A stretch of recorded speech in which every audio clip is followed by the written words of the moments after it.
Bonjour mes amis Phénix, j'espère que vous allez bien. Alors me revoici dans cette nouvelle vidéo pour une petite guidance, mais qui durera certainement 50 minutes comme à chaque fois, sur les liens d'âme. Alors, j'espère que ça se passe au mieux pour vous, hein, les énergies d'une sud en scorpion purgent pas mal, hein, donc jusque...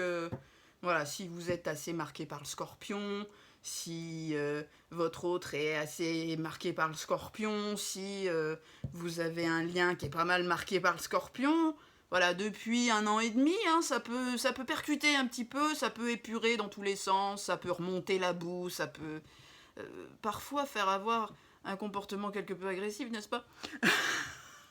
Et c'est pour du mieux, c'est pour accéder vers le taureau, hein, la quiétude, la zen attitude, la paix intérieure. Voilà, mais pour atteindre la paix intérieure, il faut que la boue soit purgée. Donc, nos côtés personnels, pas franchement les plus lumineux et tranquilles, hein, en scorpion. Donc, on est quand même sur des énergies hein, qui pulsent pas mal. Voilà. Et puis, comme c'est un transit qui arrive à sa fin, il faut que les choses elles soient purgées. Que les abcès soient crevés, que tu vois. Allez, hop, t'es bon? T'es bon là? On va passer à autre chose peut-être. Non? D'accord. Vous voyez, c'est ce style de truc. Alors, je vais utiliser un tarot. Voilà. Ouais, je suis dans ma phase tarot. J'ai envie de tarot. Voilà, c'est bien le tarot. Hein, on va voir. On va voir ce qui sort. Puis si j'arrive pas, si j'arrive pas à décrypter les cartes, j'ai envie de vous dire, ça peut m'arriver. On passera aux oracles. Hein. Bon, Cécile, tu peux peut-être éviter de battre trop les cartes. Hein? Oui. Oui, c'est bien. Là, c'est bon. Alors, comment que je vais faire? Je vais déjà commencer par le lien. Voilà, l'énergie qui peut circuler entre vous en ce moment, ce qui peut se passer au niveau de votre lien. Voilà, et puis surtout, tu n'oublies pas que c'est une guidance générale, donc on ne sait jamais. Peut-être des trucs qui pourront te parler quand même, tu vois. C'est le but d'une guidance générale. Alors, allons-y.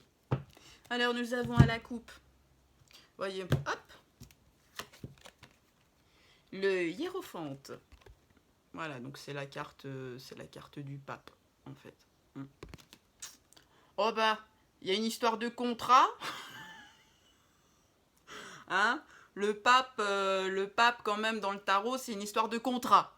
Ouais, c'est vrai que c'est une histoire d'engagement. C'est une histoire que c'est un contrat d'âme qui est là pour nous enseigner énormément de choses, mais surtout, tu vois, il a un petit peu sa petite baguette là, un petit peu sa petite baguette là qui dit, comment dire, t'as pas trop le choix en fait, sinon je te tape sur les doigts. Donc on est quand même sur des liens assez mission, hein, Saturne, hein, tout ça, obligation, comme si on allait nous rappeler à l'ordre, hein, si on faisait pas le taf, hein, tu vois. Donc bon, en ce moment, on peut être amené à faire du coup du taf, et il peut y avoir un rappel à l'ordre, peut-être pour ceux qui pensent qu'un lien d'âme, peu importe lequel. Donc moi j'en distingue trois, enfin deux grosses catégories, enfin une grosse et une plus petite. Donc les liens d'âme sœurs d'évolution où il y a les âmes jumelles dedans. Donc ça dépend, il y a des liens qui sont plus ou moins percutants que d'autres, plus ou moins exigeants que d'autres. Donc ça, si vous voulez savoir ça, vous me demandez une synastrie et vous saurez. Et puis vous avez ce lien très particulier où les rôles sont très cadrés, où c'est assez, presque même stéréotypé par rapport aux énergies masculines et féminines. Hein, c'est presque...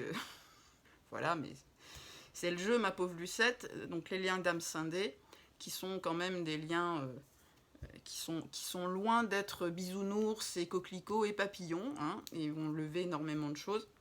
Mais il y a aussi des liens d'âme sœurs qui sont extrêmement percutants, quoi.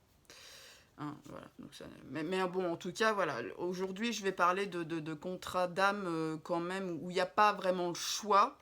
Et c'est pas la peine de se dire que en fait on aurait envie d'une petite relation légère et tout, euh, parce qu'en fait, ces liens-là, c'est vraiment des liens pour apprendre, évoluer, peut-être pour devenir aussi, avec le hiérophante, un mentor pour les autres, beaucoup de sagesse. Donc en plus, on a le 3 de coupe.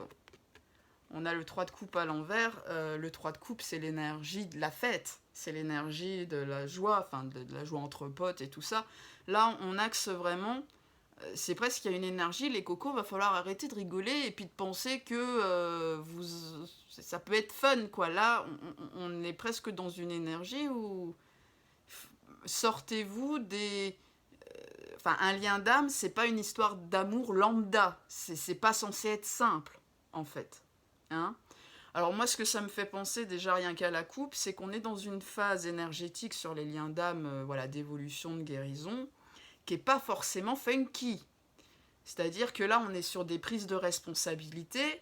Le 3 de coupe à l'envers, on arrête de tergiverser ou de s'évader pour se faire plaisir, se faire du bien et passer à côté du boulot qu'il y a à faire. Bon, c'est Saturne, sors de ce corps, Saturne. Voilà, bah c'est le hiérophante. Hein, c'est la carte du pape. Voilà. Mais le. Ouais, vraiment, c'est un devoir, quoi. C'est un devoir. Votre lien est un devoir. Donc il faut le prendre comme tel.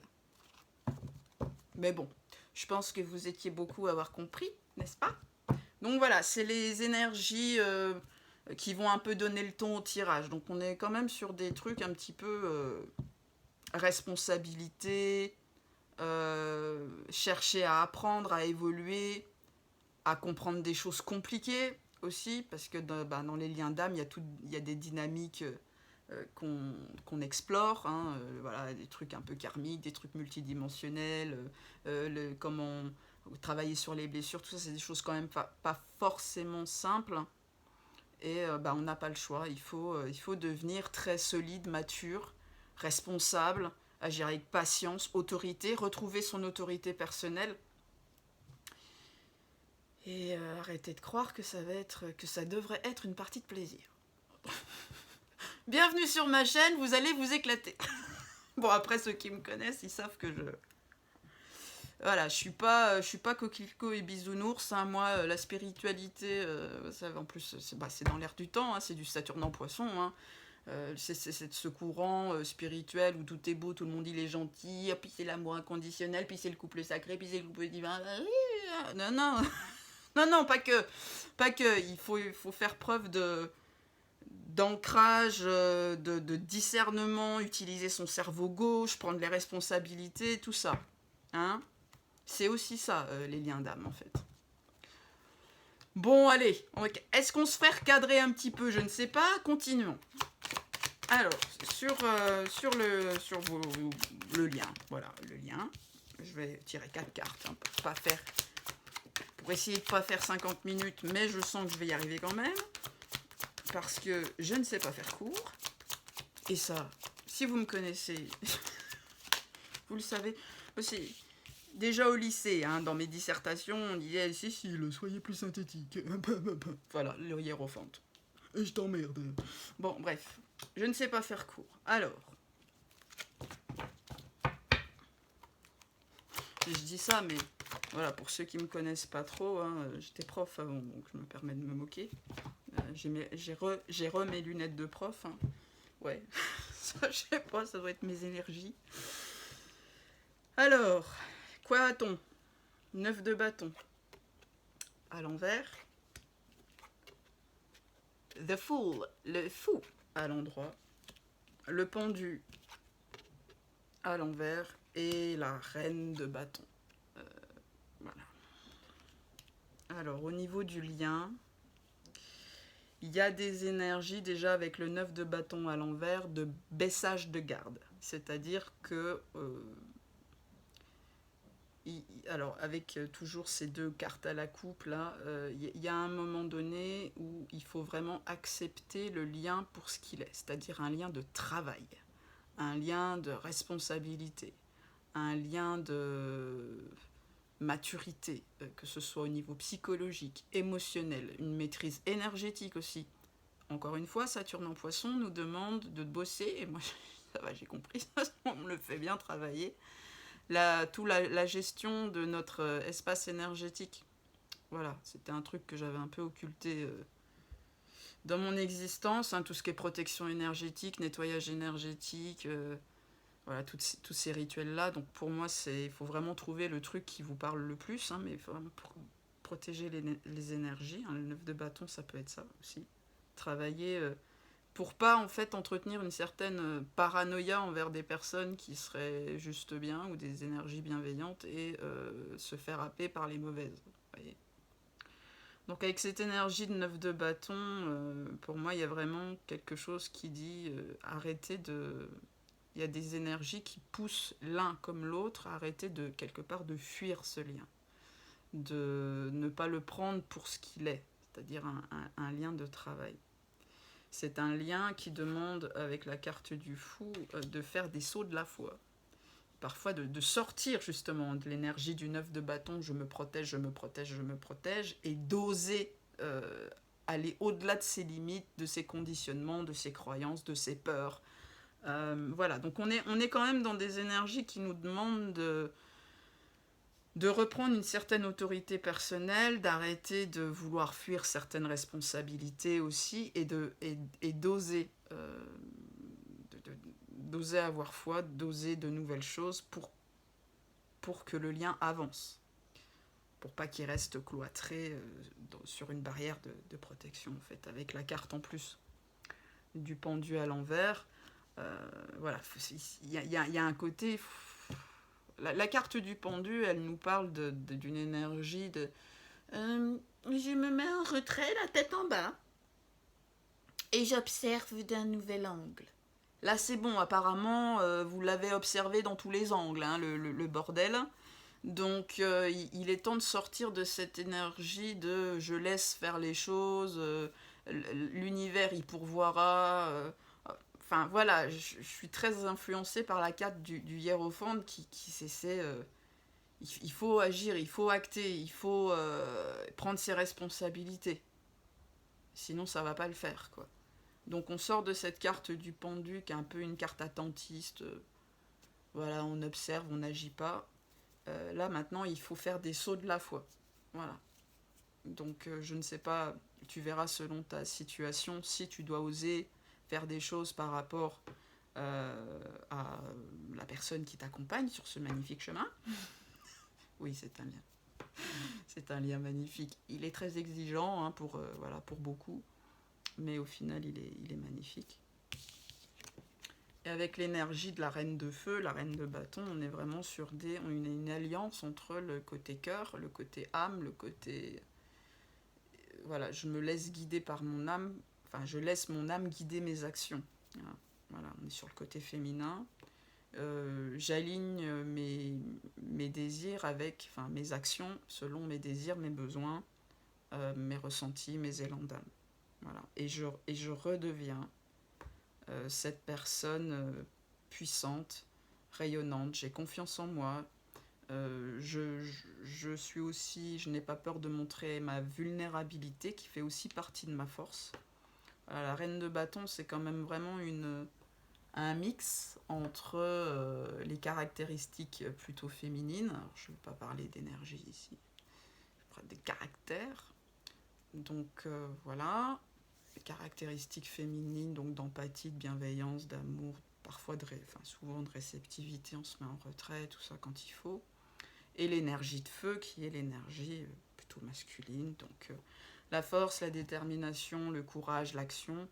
En fait, voilà, il faut apprendre à savoir sortir son épée quand c'est le moment, savoir la remettre dans le fourreau quand c'est le moment, pour pouvoir vraiment faire que ce lien soit rempli d'énergie positive, tout en étant dans le respect de soi, respect de l'autre et empathie, bienveillance entre les deux, quoi. Voilà. Je sais pas si c'est très clair. Bon. Alors, on va passer À toi. À toi qui regarde donc la personne certainement qui s'est fait esseler à un moment donné de manière assez dramatique. Souvent les liens d'âme comme ça se passe comme ça. Voilà, donc bon, toi. Allez, on recommence, Cécile. Je bug. À la coupe, il se passe quoi?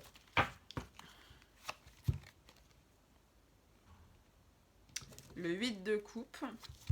Ah, tu es en train de quitter une situation émotionnellement compliquée. Il y a une envie, en fait, avec le 8 de coupe à l'endroit. Il y a une envie de, peut-être, de fermer la porte sur... alors, soit un cycle compliqué, soit...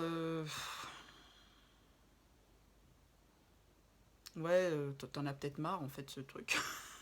Tu vois, t'aurais... Il y a une énergie, j'ai envie de tout plaquer, j'en ai ras-le-bol. J'en ai ras-le-bol. Par manque de patience, avec le cavalier de bâton. Donc il y a peut-être, ouais, pour certains, des énergies d'épuisement émotionnel, de ras-le-bol, de toute façon, tout ce que je fais, tout ce que j'ai posé dans la matière, tout ce que j'ai acté, tout ce que j'ai essayé, bah, ça pousse pas. Donc on est plutôt dans des énergies d'envie de passer à autre chose, quoi.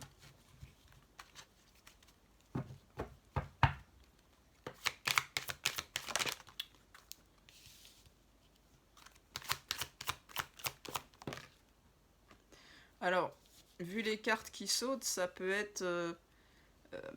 c'est-à-dire... Ah oui, d'accord. Le 8 de coupe avec le cavalier de denier à l'envers, ça peut être que tu en as assez, que tu veux quitter une situation même par rapport à ton ou ta partenaire d'évolution au sein de ce roller coaster que tu peux vivre, où en fait il y a rien qui se passe dans la matière aussi.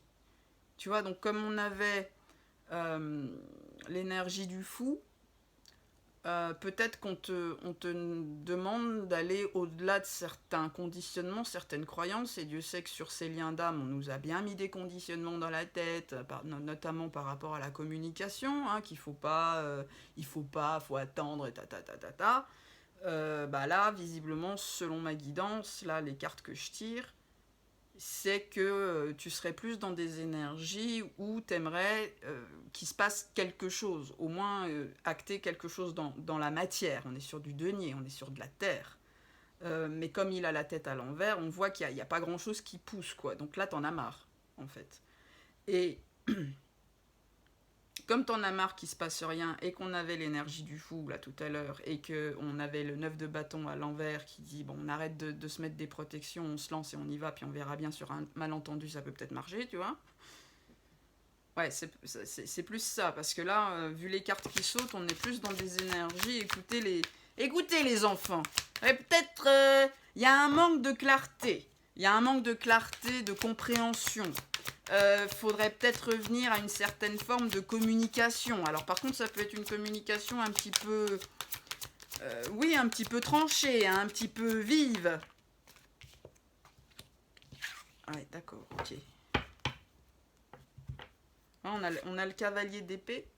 Donc le cavalier d'épée, on est sur des épées. Donc les épées, bah, on est tout sur ce qui est mental. Donc communication, échange d'idées. Ouais, j'ai l'impression qu'il faut qu'il y ait un truc qui bouge, alors que vous vous exprimiez comme ça sort en fait, hein, peu importe. Pour parce que là, pour toi qui regarde, c'est comme si t'étais avec la roue de la fortune à l'envers, t'étais bloqué dans un nœud, on va dire karmique. Tu vois, c'est comme si en fait, là, on te forçait à faire quelque chose qu'au niveau de ton âme par rapport à ton autre. Par rapport à ton autre ou peut-être à une autre situation, hein, après tu vois ce qui te correspond, on te demandait, tu vas te sortir les doigts des fesses et tu vas faire quelque chose qu'au niveau que ton âme n'a jamais osé faire par rapport à cette situation ou par rapport à cette personne. Comme je suis dans une guidance lien, je vais plutôt dire par rapport à ton ou ta partenaire. Parce que en fait, ça peut te créer beaucoup de peur. Ça peut te créer beaucoup de peur parce que du coup, ton âme a jamais osé. Au niveau de l'âme, il y a un truc qui n'a jamais osé être fait. De peur justement de se prendre un cavalier d'épée dans la tronche. Tu vois? Mais il y a une discussion qui est nécessaire, qui pourra peut-être être un peu vive, mais qui pourra remédier à un certain manque de clarté avec l'as d'épée. Tu vois? euh, Au sein de... Tu manques de clarté. Tu as besoin... Il y a quelque chose... C'est comme s'il fallait réenclencher une communication pour remédier à un manque de clarté. Comme si tu étais embourbé derrière un mur, tu vois, que tu devais franchir pour avoir... Pour comprendre mieux. Alors, comprendre mieux quoi? Certaines choses. Mais de toute façon, n'oublie pas que quand tu es... si par exemple, tu as vécu... une rupture de contact assez longue avec la personne, bah, y a un moment où on s'enferme dans certains schémas et tout ça. Alors peut-être que et en fait on sait plus comment faire, quoi faire et tout. Donc peut-être réenclencher une certaine forme de d'échange avec les épées, ça te permettrait d'être au clair, quoi. Mais par contre, on voit que il y a beaucoup de réticence à se lancer avec l'as de bâton à l'envers. Parce que l'as de bâton, normalement, c'est voilà, j'initie, je lance l'initiative. Mais parce que justement, ça peut réveiller des peurs qui, parce que quand vous, enfin, au niveau de l'âme, c'est quelque chose qui n'a jamais été dépassé. Tu vois, il y a eu une séparation, une rupture de contact, un abandon ou tout ça, et vous n'avez jamais réussi à vous reparler. Ou il n'y a jamais eu une réconciliation possible ou un rapprochement possible. Donc, en fait, pour ton âme, c'est très difficile. Tu peux avoir vraiment des peurs à l'idée de te prendre un cavalier d'épée dans la tronche, mais en restant dans tes peurs, tu manques de clarté, de compréhension par rapport à ton ou ta partenaire, parce elle ou il va t'amener quelque chose sur lequel travailler pour avancer. Parce qu'avec un as de feu, un as de bâton à l'envers, on est au niveau de l'avancée, on est un peu bloqué. Tu vois? Donc c'est pour ça, l'huile de coupe et le cavalier de denier, en fait, voilà, il est temps que tu quittes une situation, si c'est ton cas, si ça stagne, s'il y a eu du silence pendant je sais pas combien de temps, que de toute façon on tourne en rond, des choses comme ça, il est temps que tu quittes cette situation-là et que tu prennes ton courage à deux mains pour communiquer. Bon, c'est vrai que, voilà, je te dis, avec un cavalier d'épée, il pourra peut-être y avoir des échanges un peu difficiles, impulsifs, mais encore une fois, on est sur des énergies, il faut crever les abcès en ce moment. On est quand même sur des énergies, je vous dis, scorpion, hein, on fait remonter ce qu'il faut remonter. S'il y a de la colère, si machin, si truc, il faut purger le bordel, hein, c'est ça, quoi. Parce que là, ça peut vraiment bloquer, te bloquer au niveau du lien, quoi. Un as de bâton à l'envers, c'est perte d'énergie, perte de foi, perte de direction, tout ça. Mais ouais, c'est parce qu'il y a la roue de la fortune à l'envers. Donc, c'est un défi karmique, en fait, quelque part. C'est pour dépasser des peurs qui viennent du karma, quoi. Par rapport à la personne concernée.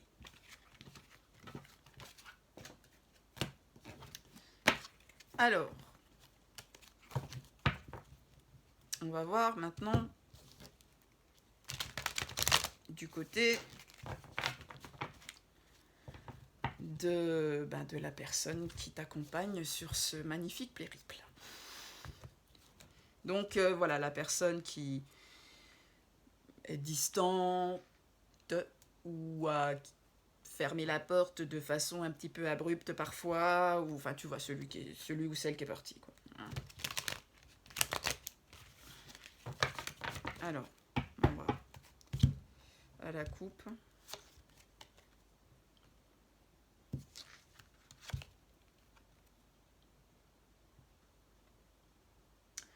Alors, on voit quand même... Alors, à la coupe, on a le 6 de bâton. Voilà, 6 de bâton. Et le 3 de denier. Alors, moi, je dirais que... voilà, cette personne, elle est quand même... Elle peut avoir des aides au niveau terrestre, hein, vraiment des amis, des thérapeutes, des choses comme ça, qui essayent de le ou la guider, enfin voilà, oui, la guider vers son accomplissement personnel, mais tu vois que ça c'est un magicien qui a mis une tête de démon dans une bulle. Donc pour moi, c'est quelqu'un qui est quand même, alors qui peut être un peu impacté par des emprises maléfiques, enfin soit, je sais pas, de la magie noire, du truc galactique dégueulasse, mais c'est quelqu'un qui est en train de recevoir des aides pour contrecarrer ça, pour être victorieux, tu vois. C'est quelqu'un qui peut alors des aides, oui, terrestres, mais après, bon, on est sur le tarot des enchanteurs avec un chaudron, donc ça peut être aussi des aides subtiles. Mais il y a ce côté démon dans la bulle là, qui m'interpelle. Ouais, en ce moment, c'est quelqu'un qu'on peut guider d'une manière ou d'une autre vers la réalisation qu'il est sous emprise ou qu'elle est sous emprise. Tu vois, pour qu'il en triomphe, en fait. Donc c'est quelqu'un à qui on envoie des aides pour se défaire, pour contrecarrer avec le pouvoir du magicien les énergies obscures, quoi. Donc ça peut être des manipulateurs, ça peut être effectivement des sorts, de la malédiction, de la sorcellerie, etc., la magie noire et tout ça, puis après ça peut remonter... parce qu'une tête de démon, ça vient pas de cette planète, quoi, tu vois. Bon. En tout cas, c'est quelqu'un qui est épaulé, guidé pour se défaire de certaines mauvaises énergies, pour avancer vers son accomplissement, sa victoire, son triomphe, et reprendre aussi confiance en lui ou en elle. Voilà.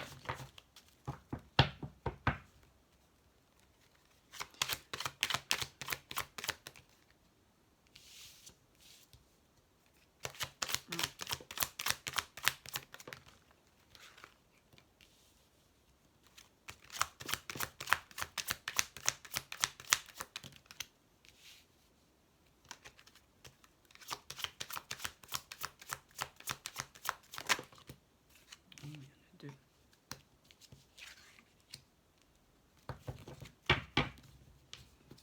Ok. Alors déjà, on a le 10 d'épée à l'envers. Donc je te la montre à l'endroit. Un 10 d'épée, c'est ça. Tu vois, c'est quelqu'un qui a plein de couteaux dans le dos. Donc clairement, c'est quelqu'un qui se fait trahir, planter. Alors tu vois, on avait une idée d'emprise démoniaque ou malsaine, tout ça, et c'est quelqu'un qui recevait des aides de quelqu'un, enfin voilà, des aides concrètes ou alors subtiles pour contrecarrer ça. Et là, il est à l'envers, donc ça veut dire que c'est vraiment... c'est presque derrière cette personne. Voilà, ce cycle de trahison, d'hypocrisie, de je t'empêche d'avancer, je te bloque. Bon, bah ça, c'est plutôt positif. Tu vois, si ça correspond à ce que vit la personne que tu as en tête, on l'amène en tout cas vers la fin d'un cycle très, très... violent au niveau psychologique, au niveau les épées, au niveau des propos, tu vois, beaucoup d'hypocrisie, de jalousie, de mauvaises pensées, de mauvaises énergies qu'on lui envoyait, quoi. Donc voilà, il y a une fin qui s'annonce. Alors, c'est quelqu'un qui a besoin, avec l'ermite, de solitude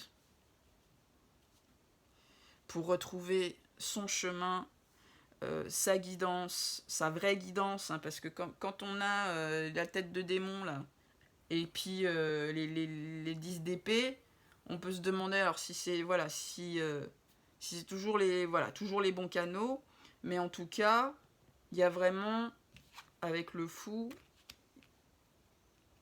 il y a un nouveau cycle, hein, c'est la carte 0. Mais ça va passer par une période un peu austère de froid, de solitude, de remise en question. On est sur la carte de la Vierge. L'ermite, c'est la Vierge. Voilà, d'étude de soi, d'analyse de soi. C'est un signe qui est très mental. pour chercher sa propre lumière, parce que ben là, je pense que c'est quelqu'un qui est un peu déstabilisé, hein, quand on est comme ça. Je sens quand même quelqu'un sous emprise, hein. Voilà, avec le 10 d'épée, la tête de démon, tout ça. Et du coup, c'est quelqu'un qui va être libéré de ça, mais qui aura besoin de se reconstruire ses compréhensions, peut-être une certaine confiance en lui ou en elle, chercher sa propre lumière. Mais aussi la carte de l'ermite, c'est la carte du mentor. Donc c'est quelqu'un qui aura énormément appris de cette phase difficile pour pouvoir peut-être mettre en garde les autres, euh, enseigner, transmettre ses expériences pour que justement cette expérience difficile ne soit pas juste faite pour lui, mais c'est quelqu'un qui devra partager, quoi. Mais ouais, il y a une phase de repli, de retrait pour quelque part récupérer sa propre énergie, récupérer sa propre lumière, récupérer son discernement. Tu vois, c'est pas... Voilà. Mais après, c'est quelqu'un qui sera beaucoup plus... Parce que là, on a quand même une carte un peu sombre, tu vois. On l'a traversée de la nuit, à la recherche de sa lumière, de sa vraie lumière, pour aller plus léger, hein, plus léger vers... prendre la vie comme une aventure, quoi. Voilà, on remet le baluchon sur le dos, puis on se lance. Mais avec le 7 de bâton, tel qu'il est représenté dans ce tarot, moi je vois quelqu'un qui essaye de se protéger d'attaque, hein. Tu vois, c'est quelqu'un qui est en mode protection d'attaque. C'est quelqu'un qui est très attaqué, en fait, ton autre en ce moment. Et ces attaques, en fait, l'empêchent, avec la mort à l'envers, d'effectuer une vraie transformation, une vraie renaissance. En fait, c'est comme si ça accaparait son énergie, tu vois. Mais avec le 10 d'épée à l'envers, on voit que ça arrive sur la fin.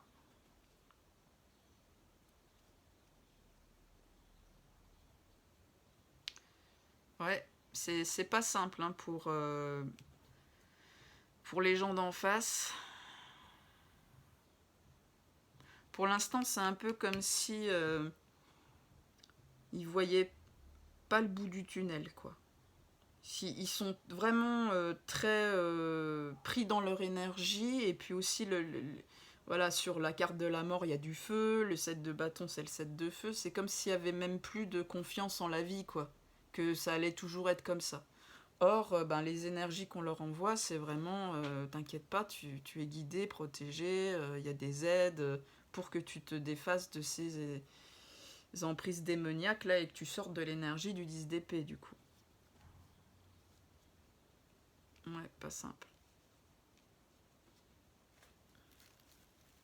Bon.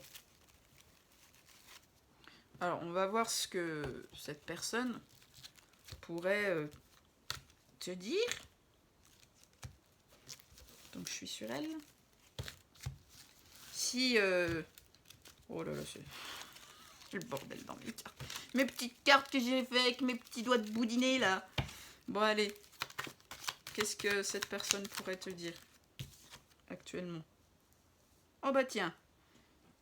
Je suis en proie à mes démons intérieurs qui me dévorent. Tout part en vrille. Je suis l'ombre de moi-même. C'est l'énergie du 10 d'épée, ça. Donc tu vois, ça... Ouais, il y a des énergies de nuit noire, il y a des énergies de déprime, mais c'est parce que, en fait, c'est quelqu'un qui n'a pas encore trouvé la solution, là, de se défaire de certaines emprises, mais... parce qu'il est au bout de ce qu'il peut supporter. Donc en fait, 10 d'épée à l'envers, c'est quand même rassurant, ça touche à sa fin. C'est la fin. Voilà.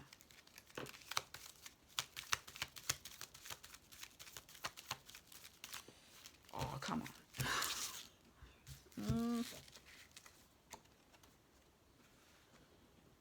Alors, j'ai juste besoin de m'accomplir pour moi et sans toi pour revenir plus équilibré. On est sur l'ermite, hein. C'est quelqu'un qui, après s'être fait vampiriser, je pense, ou ou emprisonné par des forces maléfiques, ou des gens pas très sympathiques. Voilà, il va avoir besoin de temps pour se remettre sur pattes et de se retrouver avant de revenir peut-être à une histoire de couple, hein, si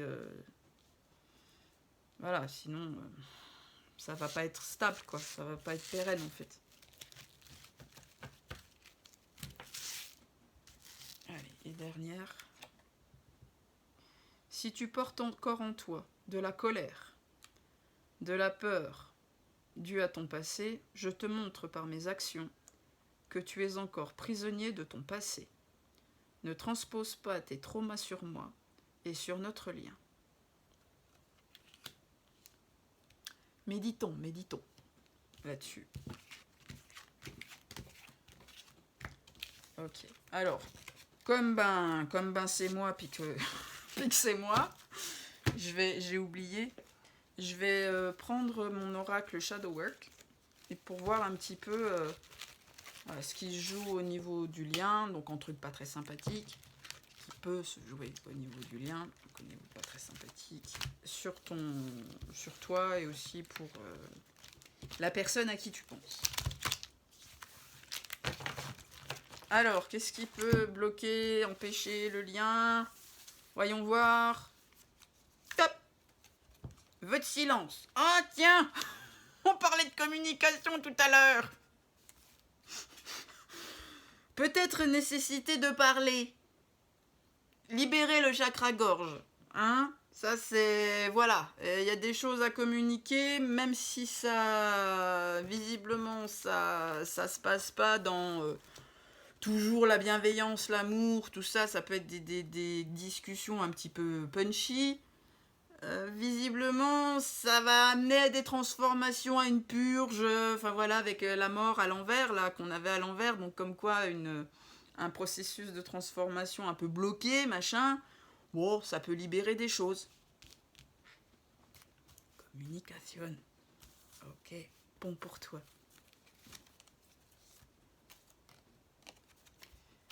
Créativité, mode robot.